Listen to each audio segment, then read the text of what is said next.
नमस्कार। क्यों कठिन हो चला है इतना खुश रहना?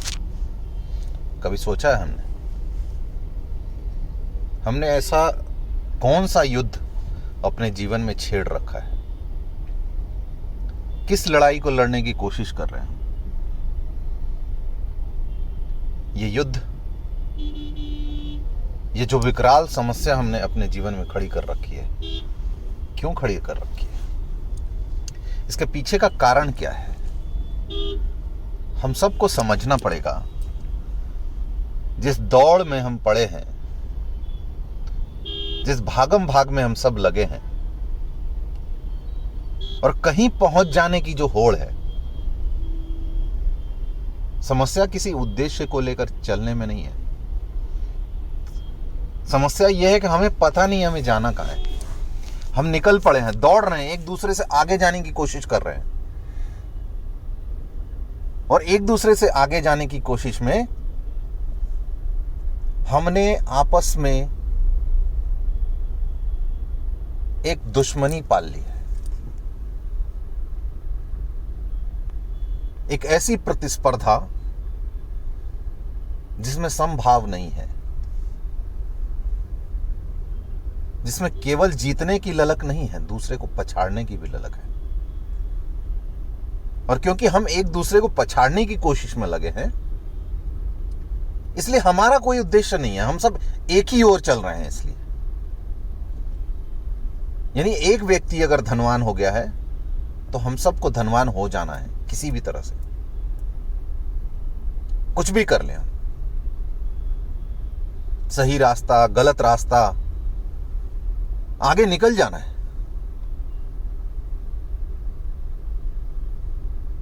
हम सब कहीं ना कहीं भटक गए हैं। कहीं ना कहीं हम स्वयं को पहचानने में गलती कर रहे हैं। और जब तक हम सब यह गलती करते रहेंगे,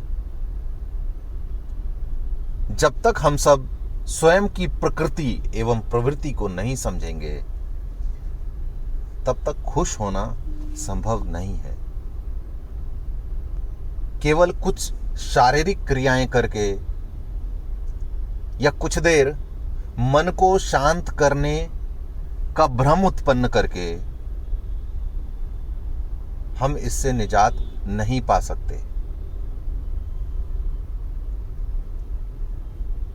क्योंकि हम परेशान हैं और कोई ना कोई कुछ ना कुछ आके बेच जा रहा है, और हम उस क्षेत्र के व्यक्ति नहीं हैं। इसलिए जो बेच जा रहा है वो हम खरीद ले रहे हैं, इस उद्देश्य से कि वह मेरा इस युद्ध में कवच बनेगा। हम यह भी नहीं देख रहे हैं कि जहां पर हम महाभारत जैसे युद्ध में कूदे हुए हैं, वहां पे किसी लकड़ी का कवच कार्य करेगा या नहीं। ना हम यह देखने की कोशिश कर रहे हैं कि हमें किसी लोहे के बने या मजबूत धातु से बने किसी कवच की आवश्यकता है, लेकिन क्या सामने वाला जो मुझे दे जा रहा है वो मेरी आवश्यकताओं की पूर्ति करेगा? नहीं। क्यों? क्योंकि हमने अपने सुविधाओं का अंबार बना रखा है,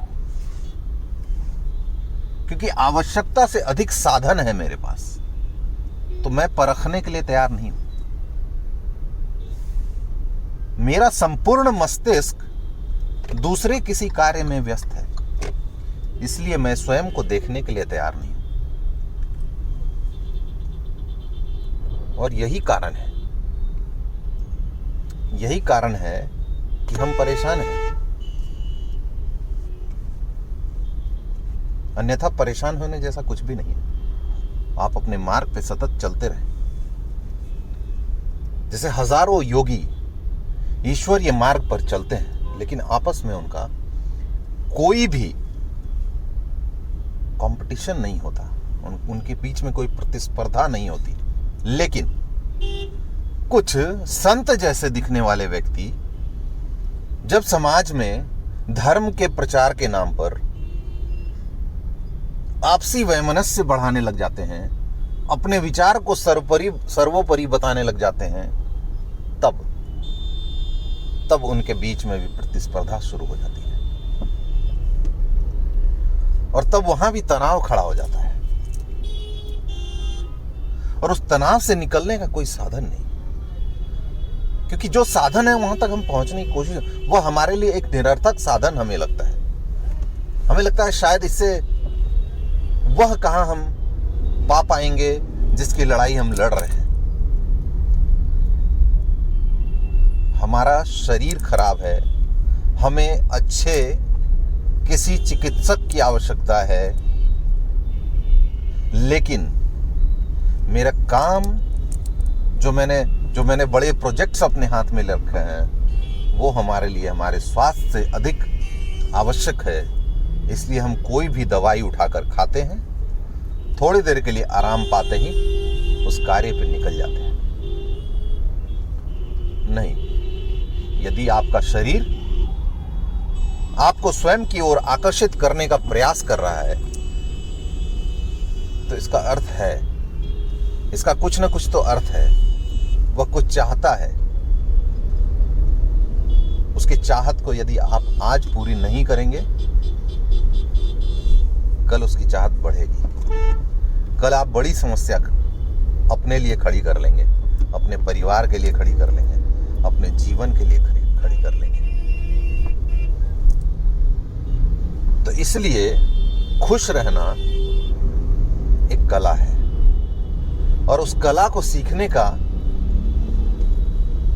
बहुत ही आसान एवं सशक्त तरीका है कि सबसे पहले हम यह निर्धारित करें कि हमें क्या पाना है और उसके साथ क्यों का समावेश अवश्य करें।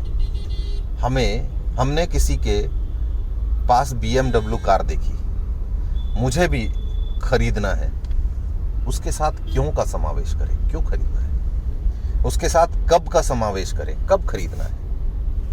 उसके साथ अपने प्रयासों का समावेश करें, कितना प्रयास करना पड़ेगा वहां पहुंचने के लिए। उसके साथ प्लानिंग का समावेश करें, योजना बनाएं और उस योजना के तहत काम करें। यदि आप अपनी योजना, यदि आप ऑफिस में बैठकर वहां के प्रोजेक्ट्स का रिव्यू कर सकते हैं, प्रोग्रेस चार्ट बना सकते हैं, तो अपने जीवन के उद्देश्यों का क्यों नहीं। फिर आपको अपने आप पता लग जाएगा कि हम कहां पीछे रह गए और जहां पीछे रह गए उसको ठीक करेंगे। देखिए, समस्या नहीं पाने में नहीं है, समस्या है अचानक ये जानने की मैं नहीं पा सकता। मानव मन अथवा मानव शरीर अनायास आए हुए किसी भी चीज को पाने के लिए तैयार नहीं होता है। सरप्राइजेस उन्हें पसंद नहीं है।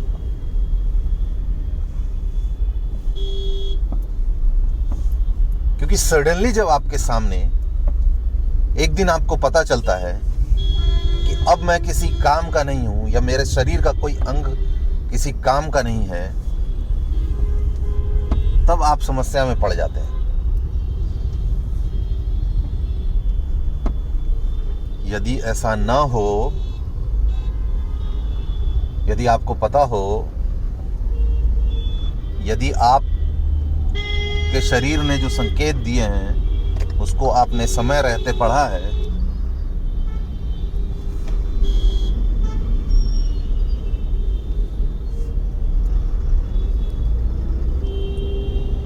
तो फिर वह एक सतत स्वीकार्य विचार होगा आपके शरीर के लिए, आपके मन के लिए, आपके मस्तिष्क के लिए। फिर ऐसी समस्या में आप नहीं पड़ेंगे। जैसे एक उदाहरण लेते हैं, जब आपके घर में कोई आपका बड़ा प्रिय 1 या 2 वर्षों से बिस्तर पे है, तो ज्यादातर लोग यह कहना आरंभ करते हैं कि नहीं, अब ये चले जाएं तो बेहतर है। क्यों? क्योंकि मेरे मन ने स्वीकार लिया है कि अब ये जाएंगे। अब भावनात्मक रूप से भी हम सशक्त हो गए हैं। अचानक हम उस सच्चाई को स्वीकारने लगते हैं। तो जब यह सतत चलेगा, जब यह अचानक नहीं आएगा, तब आप समस्या में नहीं पड़ेंगे। विश्वास मानिए, सारी समस्या का जड़ है एकदम से होना। यदि आप रोज शराब का सेवन करते हैं और एक दिन अचानक आपको पता चलता है कि आपका कोई अंग काम नहीं कर रहा है, किडनी, लीवर, कुछ,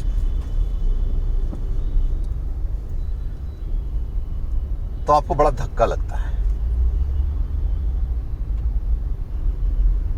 लेकिन यदि हर महीने आपको उसका प्रोग्रेस रिपोर्ट बताया जाए कि अब आपका 10% किडनी खराब हो चुका है, अब आपका 15% खराब हो चुका है, अब आपका 20% खराब हो चुका है, तो पहली बात, एक तो आप उस स्थिति में नहीं पहुंचेंगे। दूसरी बात, यदि पहुंचेंगे भी तो आपका मन उसको आराम से स्वीकार कर पाएगा, क्योंकि आप जानते थे कि इतना प्रतिशत मैंने इसका नाश कर दिया है। आप जानते थे, इसलिए आप किसी को दोष नहीं देंगे। आप यह नहीं कहेंगे अरे और भी लोग तो पीते थे, उनका तो किडनी खराब नहीं हुआ। तो ठीक है, हो सकता है आपका 2% खराब हो, किसी का 10% खराब हो, तो 10% वाले को अलर्ट होने की जरूरत है। और जब हम सिस्टमेटिक तरीके से चलते हैं, जब हम हर वो चीज नहीं पा लेना चाहते हैं जो हमारे वश में नहीं है,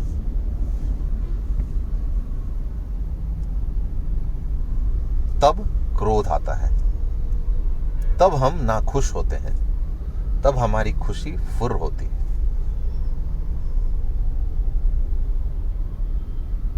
क्योंकि खुशी से क्रोध का बड़ा बड़ा करीबी संबंध है। अब सोचिए क्रोध क्यों आता है। इसका एक बेसिक कारण है कि हम कुछ पाना चाहते हैं, जब वो नहीं पा पाते हैं तो हमें क्रोध आता है। अब चाहे हम अपने बच्चे के ऊपर उन्हें अपने वश में करना चाहते हैं, हम नहीं कर पाते हैं तो क्रोध आता है। हम चाहते हैं सड़क पे जा रहे हैं तो हमारी गाड़ी में कोई न सटे, लेकिन हम अपनी गाड़ी दूसरे में सटा दे तब भी वो कुछ न बोले। जब इसके विपरीत होता है तो हमें क्रोध आता है।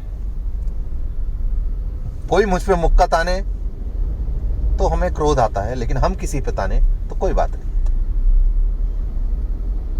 तो कुछ नहीं पाने की जहां संभावना खड़ी होती है, चाहे वह अधिकार हो, शक्ति हो, धन हो, या कोई भी सांसारिक और कभी कभी असंसारिक आध्यात्मिक महत्वाकांक्षाएं जब हमारी बड़ी हो जाती है तो क्रोध आता है। तो बस इसका इलाज आपके पास ही है, आपने खड़ी की है, समाधान भी आपके पास है। इस महत्वाकांक्षा को एक योजना के तहत लेकर चलिए, खुशियां आएंगी। अपने जीवन में सम्यकता लेके आइए। सबको खिचड़ी बना के मत रखिए। जब तक यह खिचड़ी चलेगा कि मैं काम के समय में परिवार के विषय में सोच रहा हूँ, परिवार के समय में काम के विषय में सोच रहा हूँ, मुझे एक सनक है, मैं 24 घंटे उसी के विषय में सोच रहा हूँ। जैसे दिन का विभाजन है, सुबह की धूप प्यारी, दोपहर की कड़ी, शाम की फिर शांत, उसी प्रकार जीवन का भी एक वर्ग बना हुआ है। उस वर्ग के हिसाब से महत्वाकांक्षाओं का भी अपना वर्ग है। मैं ये नहीं कह रहा हमें सब कुछ छोड़ देना चाहिए, लेकिन ऐसा भी नहीं पकड़ लेना चाहिए। नहीं तो उस शराबी में जो 24 घंटे शराब पीता है और उस जुआरी में जो 24 घंटे जुआ खेलता है, उसमें और एक 24 घंटे अपने प्रोजेक्ट के विषय में सोचने वाले व्यक्ति में ज्यादा अंतर नहीं। दोनों का मानसिक स्तर समान है, केवल वह अच्छा हमें इसलिए दिखता है क्योंकि हमने समाज में कुछ कुरीतियां और कुछ अच्छी चीजें बना रखी है, तो उसके आउटपुट के आधार पर हम विभाजन कर देते हैं। लेकिन मानसिक स्तर दोनों का समान है।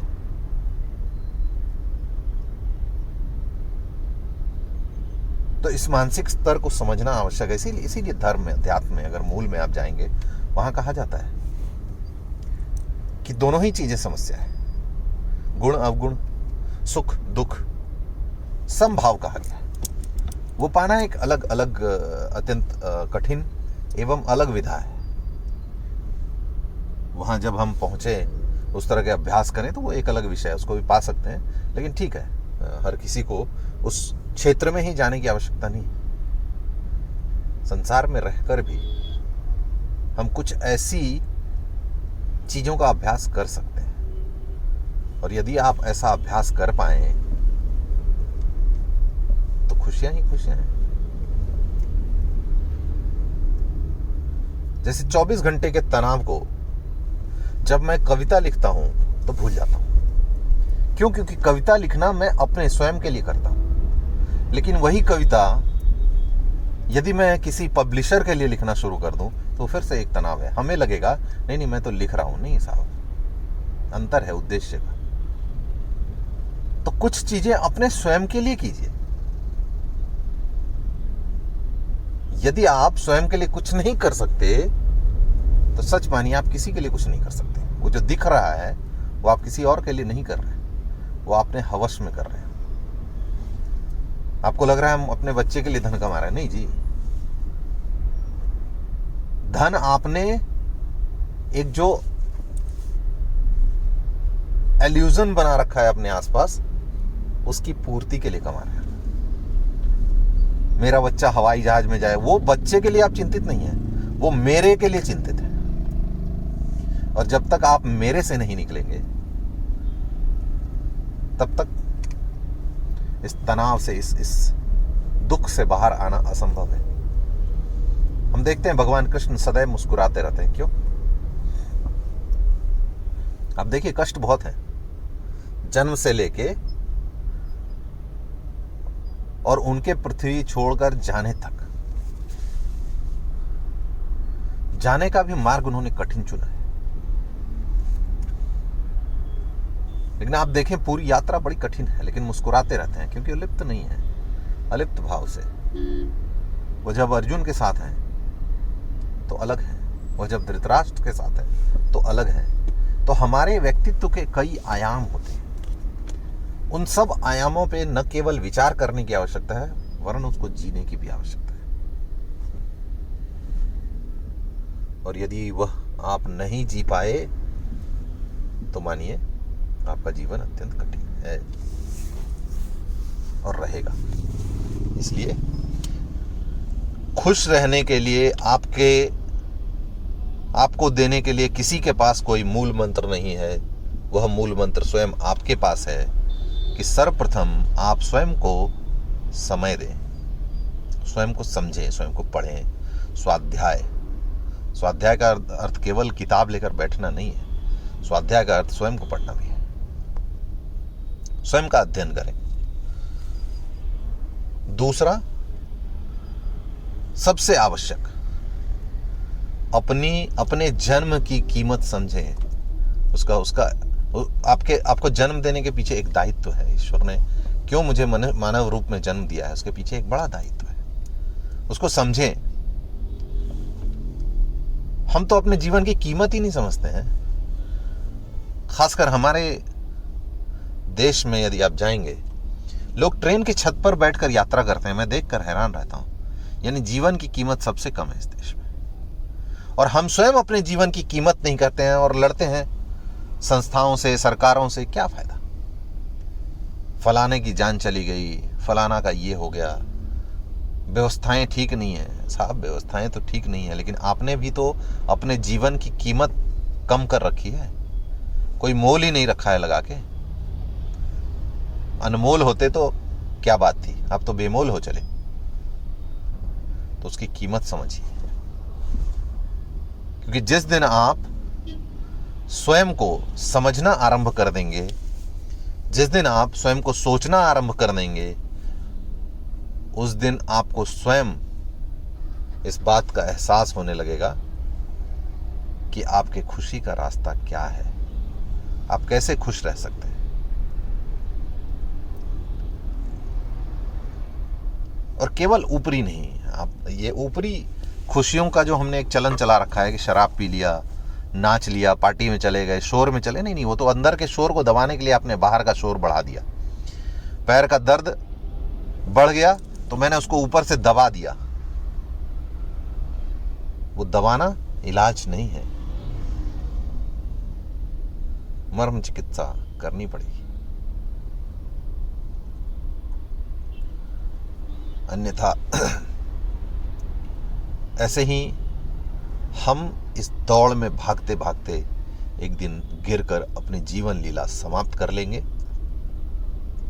ईश्वर ने जिस उद्देश्य से हमारा जन्म इस पृथ्वी पर स्थापित किया, उसको बिना पाए पुनः इस चक्र को लेकर हम चले जाएंगे। और यह कष्ट, दुख, इसका अंत संभव नहीं हो पाएगा। इसलिए मैं सभी लोगों से अनुरोध करता हूं कि स्वयं के लिए थोड़ा समय निकालिए, स्वयं को समझने के लिए थोड़ा समय निकालिए, और फिर देखिए चमत्कार। बाकी छोटे छोटे अभ्यास, अनेक चिकित्सक, अलग अलग विद्या के चिकित्सक, चाहे आयुर्वेद के हों, चाहे यूनानी के हों, चाहे अंग्रेजी के हों, चाहे किसी भी विधा का, वो आपको बताते हैं, उसका पालन करें। लेकिन सबसे पहले स्वयं के साथ बैठने का अभ्यास करें।